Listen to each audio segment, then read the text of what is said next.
I'm Liz Faublas, and this is Current. Tonight, the president of Syria, Bashar al-Assad, is defying the president of the United States. The world is watching. The use of chemical weapons is and would be totally unacceptable.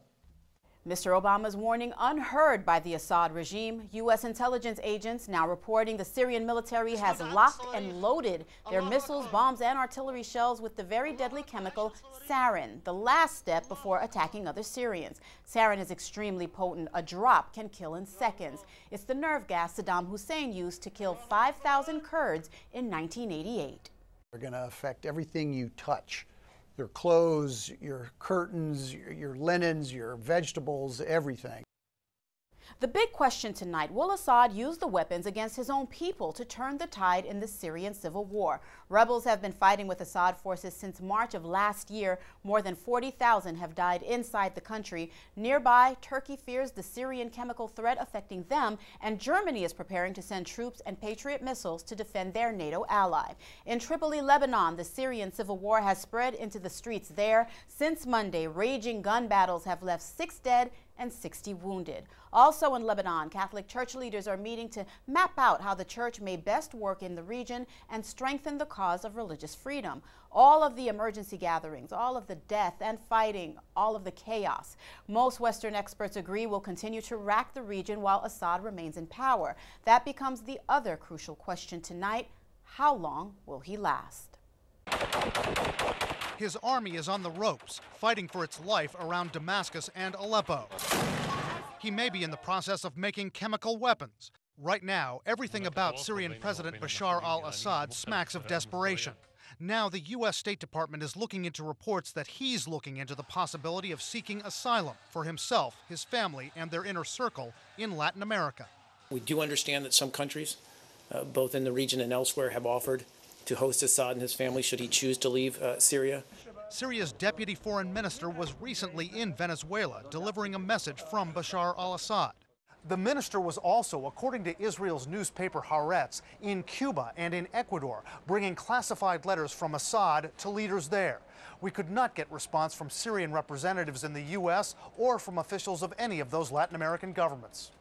Multiple sources in the U.S., Europe, and the Arab world tell CNN there's no indication Assad is ready to leave Syria. Is he the kind of person that would take asylum, or will he go down fighting, do you think? I think that there's a real chance that he'll huddle along with his sect. The question is whether his sect will want him to huddle with them or not. He's been a failure as a president. He's a very erratic personality. Analyst Andrew Tabler has met Bashar al-Assad several times, has worked with Assad's wife, Asma. The sect he's talking about are the Alawites, an offshoot of Shia Islam, a small minority in Syria that Assad's family is part of, which dominates Syrian politics.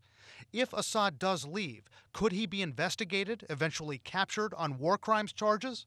Ecuador, Venezuela, Cuba are countries where he could feel safe for the time being, but he has to be concerned about a shift in the winds in any of those governments as well.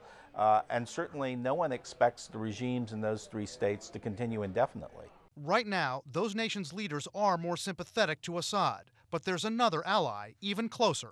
Couldn't he just go to Iran? Is that a more feasible location for him? It's easier for him to go to Iran. It's a shorter flight. But in the end, the Islamic Republic is the place where President Assad and his family are going to be safe.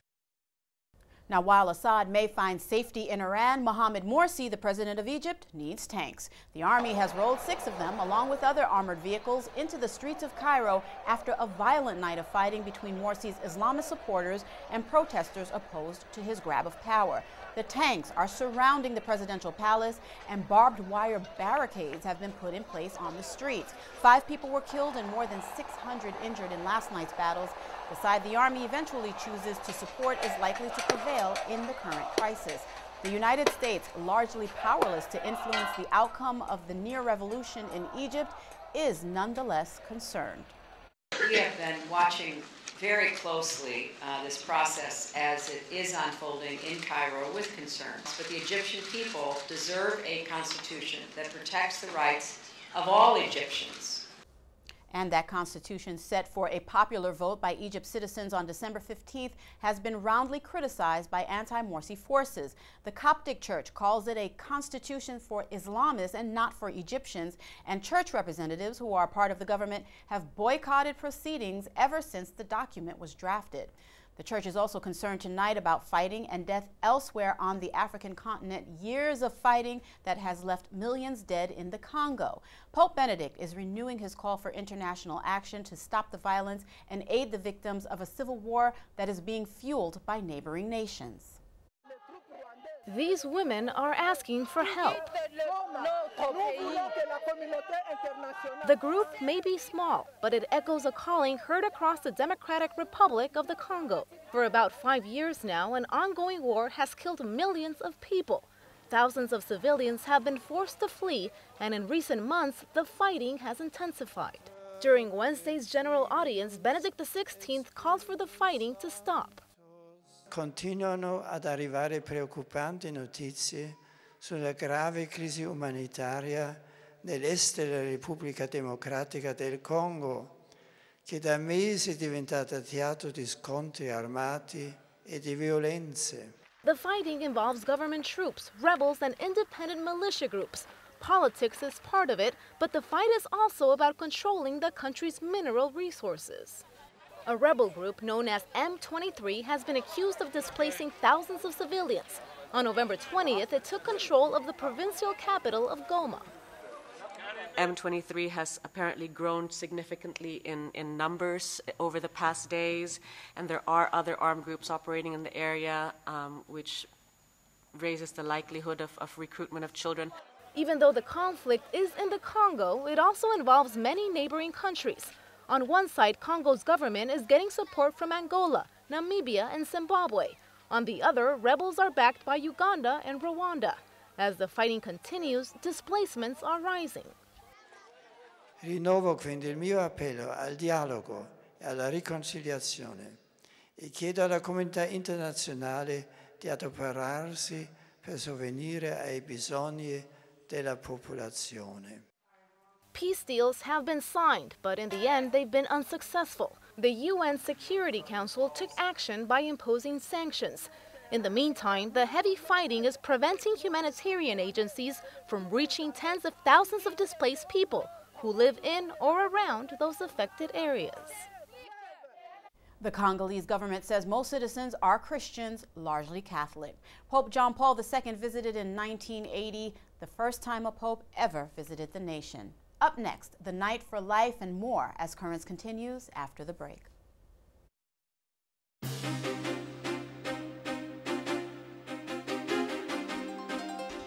Welcome back. Kate Middleton has been released from the hospital. The Duchess of Cambridge, seen here with her husband Prince William leaving the London hospital today, had been suffering acute morning sickness during the early stages of her pregnancy. The illness she suffers from is severe and rare. It's known as hyperemesis gravidarum, HG for short. Only about 2% of pregnant women endure it, but because it's rare, HG is often misdiagnosed, and that mistake often results in an abortion. Now, an author in Colorado, herself a sufferer, is saying the attention to Kate's suffering could be a gift if greater understanding about HG leads to fewer abortions. A pro-life vigil brought thousands of people into the streets of Dublin, Ireland, the event coming at a time when debate about life in the country is especially acute. In Ireland, a battle rages over the issue of abortion. This week, several thousand people gathered outside the government buildings in a united vigil for life. Just to see so many people taking the time out to come here and defend life, and basically to say to the government that there's no will for abortion here. So I'm here because I'm pro-life. I'm pro keeping the life to that young person. So we would be obviously compassionate for the woman, but ultimately it's about showing concern also for the unborn child. There is no need for abortion in this country, and it doesn't solve problems, it creates them. We have a legal stalemate around abortion in Ireland, in truth. We have the equal right to life of the unborn to be protected as far as is practicable, and that has been in our constitution since 1983. But unfortunately, we had a very controversial Supreme Court decision in 1992 in the X case, where it was ruled that abortion was legal where there was a real and substantial risk to the life of the mother, but they included a threat of suicide. And that's so potentially wide and controversial, it goes way beyond necessary medical treatment to protect the life of a mom, that it has never been legislated for. Thank you so much for coming here to tell the government we do not want them to legislate for abortion in Ireland.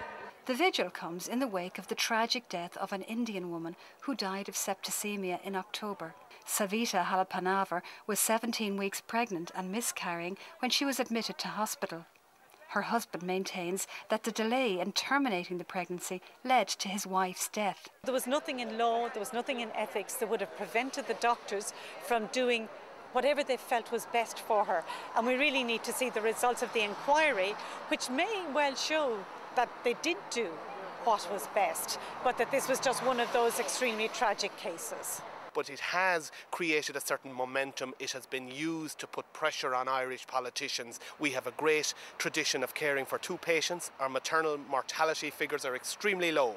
So we have a lot to be proud of. We have an ethos that we can export, and we mustn't let international pressure or pressure internally from pro-choice, pro-abortion elements destroy our care, our model of care for two patients. Right now in Ireland, the middle ground of public opinion is veering towards an acceptance of legalised abortion. This is why meetings like this one here tonight are so important to reinvigorate Ireland's strong pro-life ethos. This is Susan Gately for Catholic News Service in Dublin. And in our country, a national night of prayer for life is set for this weekend at Catholic parishes across the country. Participants will pray for an end to abortion and all offenses against the dignity of the human person. This Saturday, the church celebrates the Feast of the Immaculate Conception. Under that title, Our Blessed Mother is patroness of the United States. Up next, a very big man taking on a very big job, as Currents continues after the break. Welcome back. The Christmas tree for the Vatican's St. Peter's Square has arrived. The tree is 80 feet tall and a crane was needed to lift it into place. The tree is a white spruce and comes from a forest in southern Italy. It will stand next to the Vatican's large nativity scene in the square. The official lighting ceremony will take place on December 14th. Once the holidays are over, the wood from the tree will be donated to several groups that manufacture toys for children in need. Meantime, an American actor is saying his Christianity has destroyed his career in Hollywood. Stephen Baldwin argues that no filmmakers want to work with him because his faith makes him too controversial. Instead of acting, Baldwin says he's getting ready to direct faith-based movies. Well, a man of faith and one of the stars of the Oscar-winning movie The Blind Side, Quentin Aaron, today visited our Current studios. News director Ed Wilkinson spoke with him asking about his faith and the rather hectic beginning to his Hollywood career. So Quentin, you got a chance, role of a lifetime in The Blind Side. When you were doing the film, did you have any idea that this movie was going to take off the way it did? No, not at all, not at all. Doing the film, I was just so excited on every day-by-day activity that we got to do, you know, coming to set, to do this today, or you know, it's another day I get to see Sandra, another day I get to hang out with Tim and everybody and the whole cast. So it was just all exciting to me, and I just took it as it went along. Sure, and it turned out to be an Academy Award role for Sandra Bullock. What was it like working with her? It was awesome working with her. She knew how to set the tone and make everything easy. You know, I thought that I was gonna be nervous and just so like about to pass out around her because I've been such a fan of hers for so long, but she had a way of making it seem like, hey, it's no big deal, you're here to do a job, I'm a person like you are, you know, tough it up and do it. Did you think you were going to get that role, or did you audition for it, or how'd you get it? I did. My mom actually got me the audition for it, and I auditioned out of Manhattan, and at the time I was doing a student film called Mr. Brooklyn, which for a friend of mine who went to NYU. And I had to jet out after my last scene to the audition. I was in Brooklyn, shot over the bridge, got to the audition, and rushed in there. It's a room full of women. And I'm already like, oh man, I don't know how this is gonna work. And you know, it's like all women. I think it was one guy in there, not quite sure. But yeah, so I go in, I'm nervous as heck, and I think it kind of played to my advantage and with the scenes that they wanted me to do. So at the end of the audition, I saw the casting directors do something that I've never seen a casting director do, which was cry. Huh? She ran over and gave me a hug, so we found out, Michael, I love you, and I'm like, wow, thank you. Yeah. When I walked out of the audition, I felt like Will Smith in The Pursuit of Happiness when he ran all the way to that job, and after getting out of jail, had paint on his face and everything, and then they gave him the job and he left out and couldn't say anything. That's how I felt. Yeah. So you play this football player, you know, who has to learn how to play really in college and plays pretty well, and turns out to be a professional career, and it's a true story. Michael Orr. Yeah. Did you play football yourself? Did you know the game before the film? I played a little bit in my freshman year in high school. Back then, it wasn't really my thing. It was just something I did because I was big and everybody said, hey, play. So I figured, hey, I'll join the team. Maybe they'll see I can't play and leave me alone about it, which actually was the case. Because I was just big. I was there for intimidation purposes, but I didn't really know how to play, so I didn't get much playing time back in high school, but that's cool. And I'm able to admit that without shame because I was able to do what I've told people all along, which was play football in a movie, look a whole lot better doing it, and get paid better with less injuries. Yeah. You know. And then Michael Orr, did he see the movie? Did he react to you? Did he tell you what he thought of your performance? He saw the movie. He liked it. You know, I didn't get beat up or chased down by him, so I'm taking that he liked it. Yeah. You know, it's a good thing he didn't chase you. You know? No, he would have called me. He would have called me. So Quentin, you're a man of faith.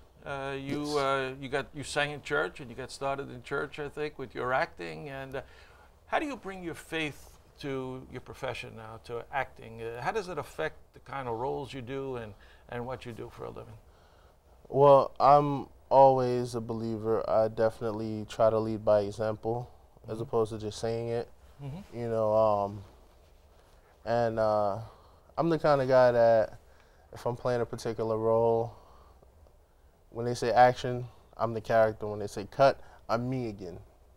You know, I never try and forget where I came from or how I got there or what I had to go through to get there, and I'm always thankful every day to God for being where I'm at. Yeah, and you said a few words at the Faith Film Festival that was recently held by the DeSales Media Group.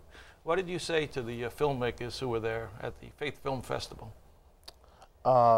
Basically, I was there to, you know, express my importance of what I think it means to have faith-based films, which, you know, is very important, especially in today's society, because I feel like a lot of what's going on today is based off of what's seen on TV. You know, it kind of influences everything, and it's because it's setting a trend. You know, there's tons of zombie movies, there's tons of alien movies or shows. There's shows about the end of the world here, the end of the world happening there. And that's setting into people's heads. Now there's a reality show called Doomsday Preppers. Where people think the end of the world is coming because of what they see on TV. So if stuff like that can influence people's mindset to believing that that is actually going to happen, why not inject faith-based material into them, making them better human beings, showing them that it's okay to commit random acts of kindness. You know, as opposed to random acts of violence. Beautiful message. Every now and then. And of course, The Blind Side was an inspirational film. And thank you for making it, and thanks for coming by today and sharing some thoughts about it. Thank you. Thank you. Oh, a gentle giant with a big heart. In addition to his film work, Quentin also devotes a lot of time and energy to working with young people with a special focus on childhood obesity. And a music legend, a Catholic, has died. Dave Brubeck was a jazz musician whose recording, Take 5, is one of the most famous jazz works ever.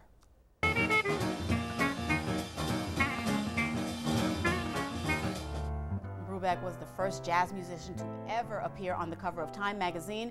He was a convert to Catholicism. His work, To Hope, a Celebration, was a serious piece on our Mass. It was played for Pope John Paul II during the Holy Father's trip to San Francisco in 1987. David Brubeck died yesterday. He was 91.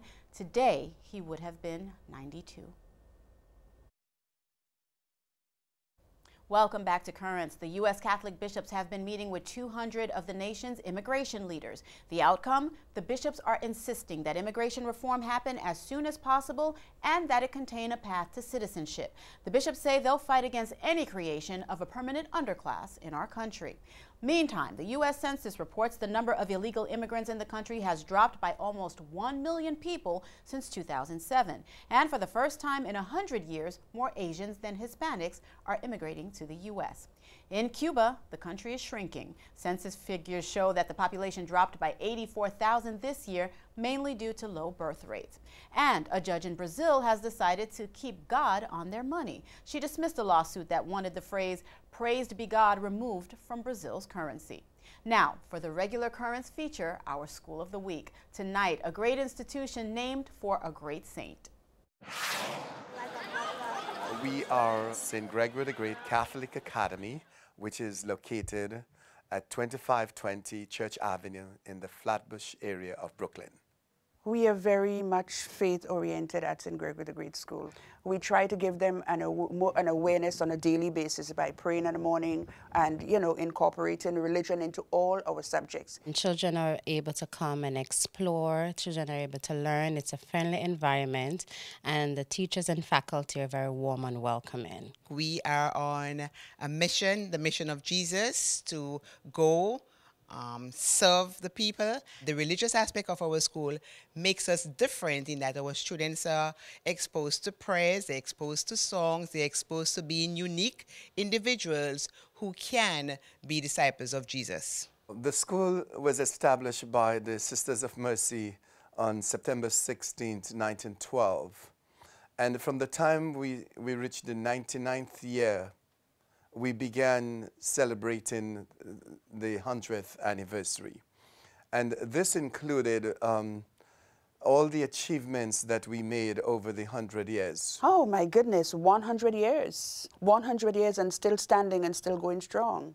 This is a great achievement. It started on, just a minimal basis, and now we have, branched off to, we have progressed to a full-fledged academy. We have upgraded our computers and we have moved into smartboard. And I'm one of the teachers who use smartboard almost every day because I love it. The children get to interact with the board and the lessons are more stimulating, more motivating, and I love doing it. So I want to think that the school has really gone on to a next phase in that we are able to use the technology to boost our teaching and learning. I'm teaching second grade, and I thought that would have been very challenging. And it has been, but it's also very rewarding for me, the second graders, to teach the smaller ones. Because if I can take a child from point A to point B, there's nothing that is more personally rewarding. This school has been there for eons of years. So I'm part of a community that maybe began from the basics and now we have grown. It seems as though it's a new growth that has taken place, and I'm getting the opportunity now to grow with this new community. It's such a small school and it's such a close-knit school that everyone knows you, you know the students, you want the best for the students, and they can see that. I love the kids because they are very studious, they are entertaining, they are very jovial, and I think for the years I have spent here, we have gotten a great success from our students, and this is why I love St. Gregory the Great Catholic Academy. Finally, today is the feast day of Saint Nicholas. He died in the year 343. So many miracles are attributed to his intercession. He's also known as Nicholas the Wonder Worker. His love of the poor and reputation as a secret gift giver has caused old Saint Nick to be the model for Santa Claus. And of course, he's the patron saint of our bishop, the Bishop of Brooklyn and Queens, Bishop Nicholas DeMarcio. Happy feast day, Bishop. Well, that is all for tonight. For all of us here at Currents, I'm Liz Faublas. Thank you for watching and have a good night.